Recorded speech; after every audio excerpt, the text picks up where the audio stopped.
नमस्कार. बघूयात आजचा पहिला प्रकार. आता हा पदार्थ तयार करण्यासाठी 1 कप चण्याची डाळ 2 तास पाण्यामध्ये मी भिजवून घेतलेली आहे.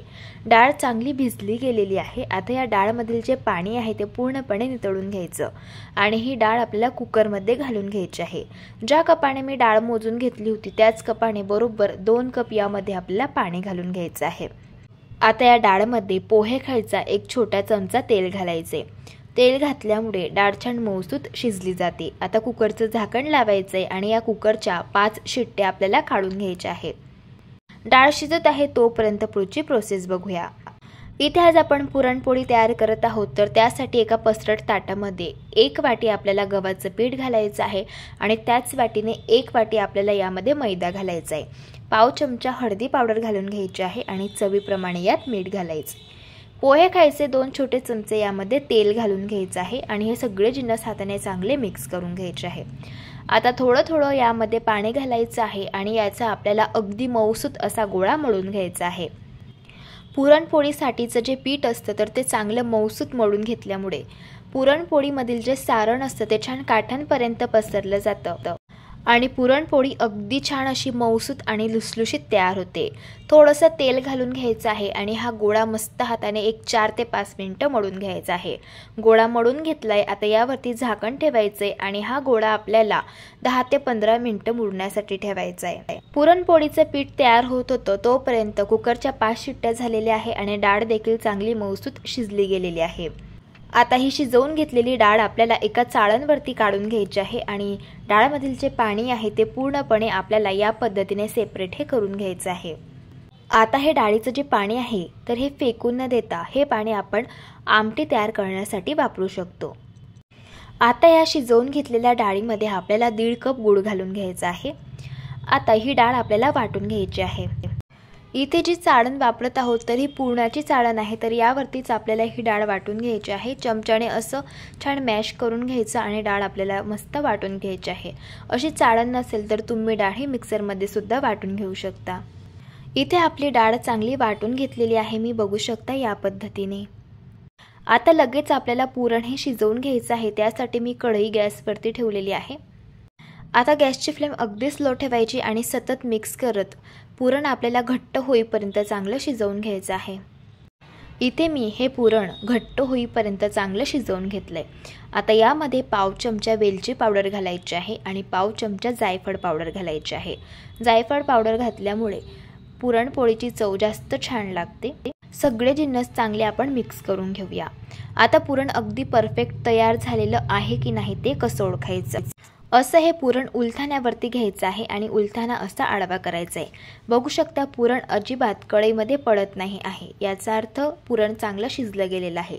दुसरी पद्धत, पुरणामध्ये असा हा उलथाना उभा ठेवायचा आहे. उलथाना अजिबात कढईमध्ये कुठेही पडत नाही आहे, याचा अर्थ इथे आपलं हे पुरण तयार झालेलं आहे.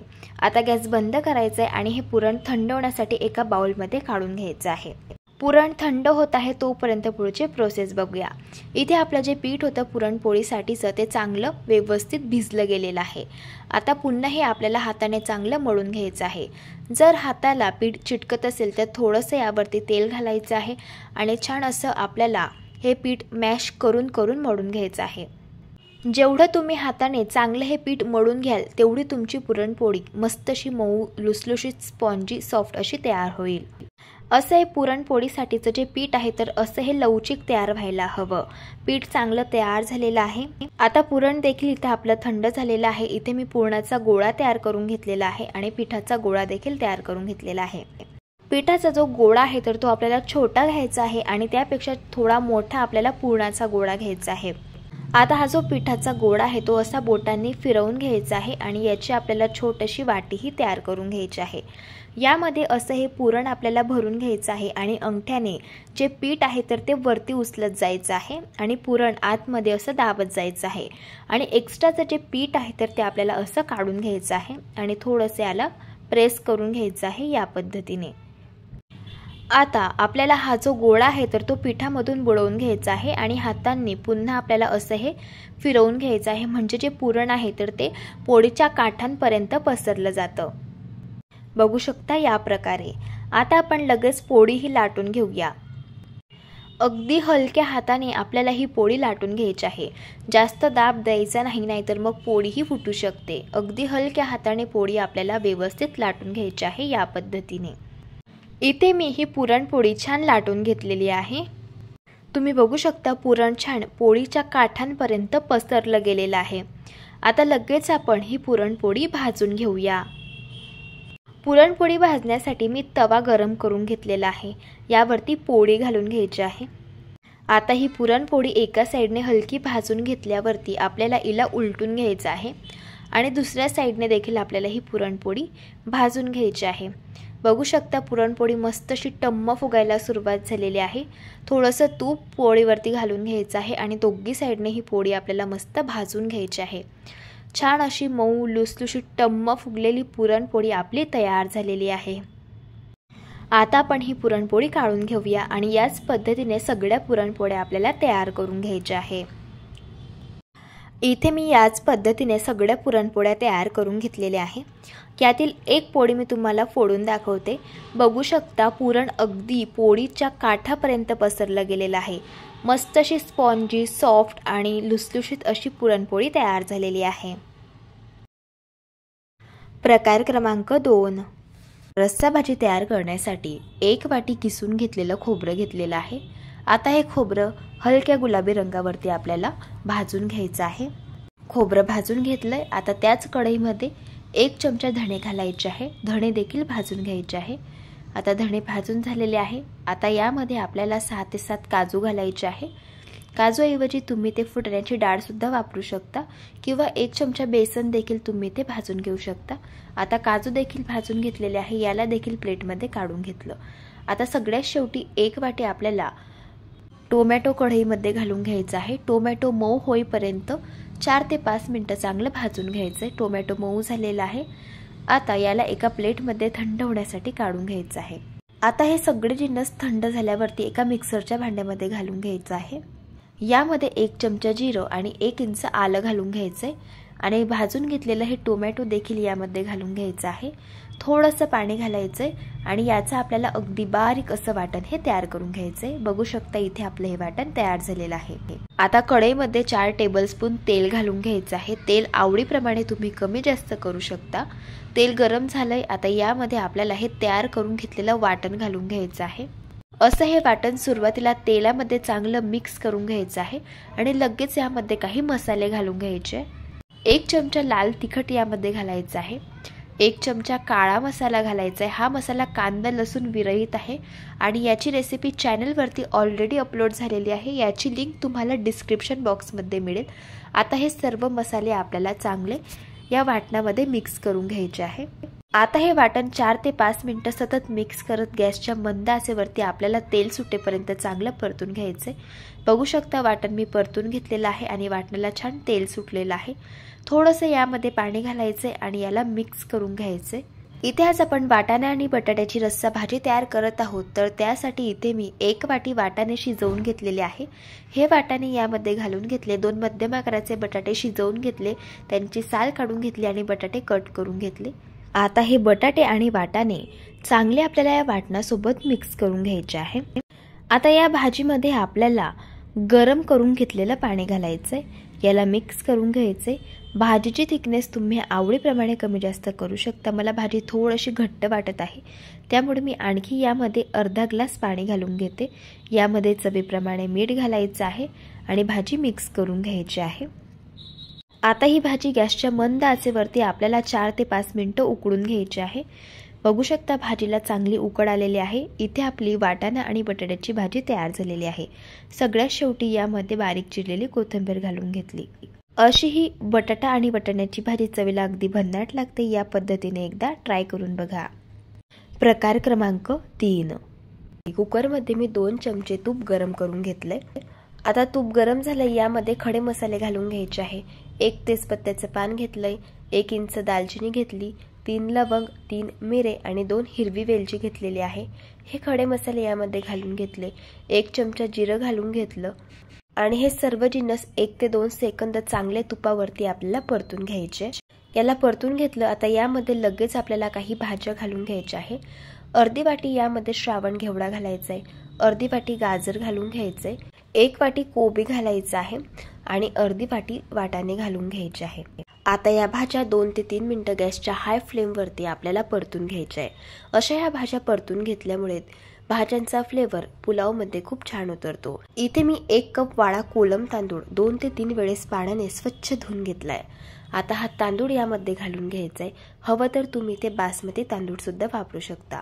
पाव चमचा गरम मसाला पावडर घालून घेतली। आता हे तांदूळ भाज्यांसोबत चांगले मिक्स करून घ्यायचे आहे। ज्या कपाने आपण हे तांदूळ मोजून घेतलेले होते त्याच कपाने बरोबर 1 कप इथे आपल्याला पाणी घालून घ्यायचं आहे। चवीप्रमाणे यामध्ये मीठ घालून घ्यायचं आहे आणि याला मिक्स करून घ्यायचे।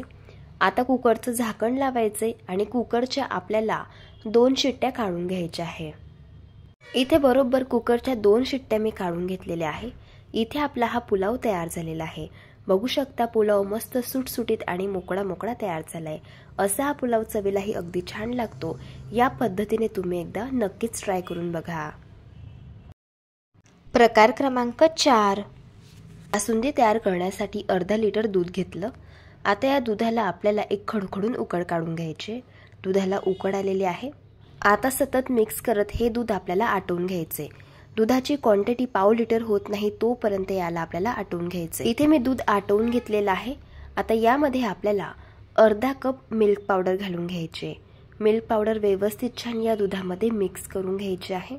मिल्क पावडर घातल्यामुळे बासुंदीची चव दुपटीने वाढते आणि बासुंदी चवीला अगदी भन्नाट तयार होते। आता अर्धी वाटी यामध्ये साखर घालून घ्यायची आहे। गोडाचे प्रमाण तुम्ही आवडीप्रमाणे कमी जास्त करू शकता। आता साखर दुधामध्ये चांगली विरघळून घेतली। यामध्ये बारीक कापून घेतलेले काजूचे, बदामाचे आणि पिस्त्याचे काप घालून घेतले। ड्रायफ्रुट्स तुम्ही आवडीप्रमाणे कमी जास्त करू शकता। पाव चमचा वेलची पावडर घालून घ्यायची आहे आणि हे सर्व जिन्नस आपल्याला यामध्ये चांगले मिक्स करून घ्यायचे आहे आणि पुन्हा 1 ते 2 मिनिटं आपल्याला ही बासुंदी चांगली गॅसच्या मंद आचेवरती शिजवून घ्यायची। तयार झाली इथे आपली छान दाटसर आणि मलाईदार बासुंदी। अशी ही बासुंदी चवीला अप्रतिम लागते। या पद्धतीने तुम्ही एकदा ट्राय करून बघा। प्रकार क्रमांक 5। हा पदार्थ तयार करण्यासाठी 1 वाटी उडदाची डाळ 2-3 वेळेस पाण्याने स्वच्छ धुवून घेतली आणि 6 तास ही डाळ मी भिजण्यासाठी ठेवलेली होती। डाळ चांगली भिजली गेलेली आहे। आता यातील जे पाणी आहे ते पूर्णपणे नितळून घ्यायचं आहे आणि 6 ते 7 मिनिटं ही डाळ आपल्याला अशीच चाळणवरती ठेवायची आहे, जेणेकरून यातील जे पाणी आहे एक्स्ट्राचं ते सुद्धा निघून जाईल।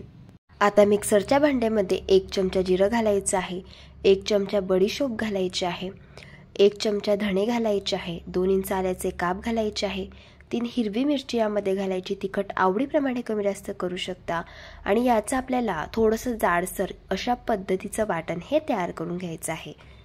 डाळमधील पाणी पूर्णपणे नितळल्यानंतर एक छोटं मिक्सरचं भांडं घ्यायचं आहे।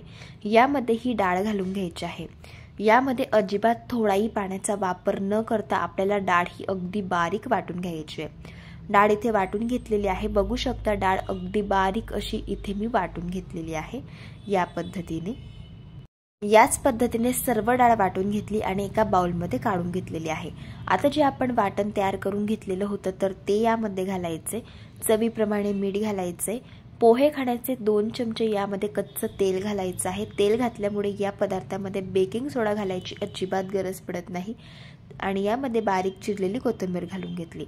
आता हे सर्व जिन्नस हाताने चांगले मिक्स करून घ्यायचे आहे।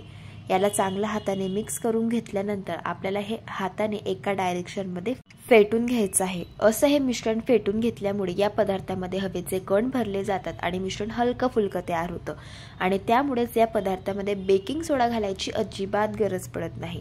याला मी फेटून घेतलेलं आहे। बघू शकता मिश्रण छान हलकं झालेलं आहे।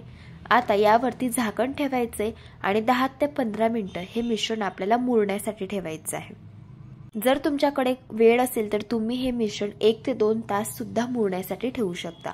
इथे मी बरोबर 10 ते 15 मिनिटं मिश्रण मुरण्यासाठी ठेवलेलं होतं। आता यापासून आपल्याला वडे तयार करायचे आहे तर त्यासाठी इथे मी एका वाटीला कापड लावून घेतलंय आणि या कापडाला थोडंसं पाणी लावून घेतलं। आता वडे तयार करण्यासाठी थोडंसं मिश्रण हातामध्ये घ्यायचं, याचा असा गोळा तयार करून घ्यायचा आहे। आता पण वाटीला कापड लावून घेतला होता त्यावरती हा गोळा ठेवायचा आहे।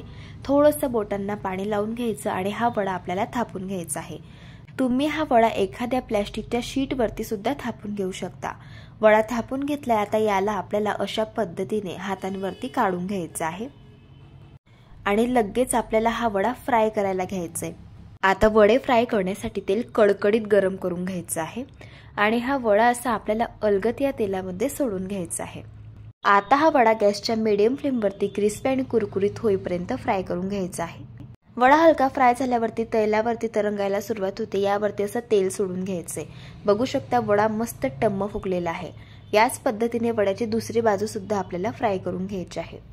आता जर तुमचे वडे असे टम्म फुगत नसतील तर तुम्हाला एक टीप देते, जर वड्यांचं मिश्रण अळणी झालेलं असेल तर वडे अजिबात तेलामध्ये घातल्यानंतर टम्म फुगत नाही। यावेळेस थोडंसं मीठ चवीप्रमाणे मिश्रणामध्ये घालून घ्यायचं, मिक्स करायचं आणि त्यानंतर वडे बनवायला सुरुवात करायची। इथे आपला हा वडा मस्त फ्राय झालेला आहे। आता याला आपण काढून घेऊया। तुम्ही बघू शकता वडा छान क्रिस्पी कुरकुरीत तयार झालेला आहे। वड्याला रंग देखील छान आलेला आहे आणि तुम्ही बघू शकता सगळेच वडे मस्त टम्म फुगलेले आहे। असे हे क्रिस्पी कुरकुरीत उडदाच्या डाळीचे वडे चवीला अगदी भन्नाट लागतात। या पद्धतीने तुम्ही एकदा ट्राय करून बघा। जर तुम्हाला आजच्या या सर्व रेसिपीज आवडल्या असेल तर रेसिपीला लाईक करा, चॅनलला सबस्क्राईब करा आणि शेजारील बेल आयकॉन प्रेस करायला विसरू नका। व्हिडिओ जास्तीत जास्त शेअर करा। तर चला भेटू एका मस्त अशा चमचमीत रेसिपी सोबत, तोपर्यंत धन्यवाद।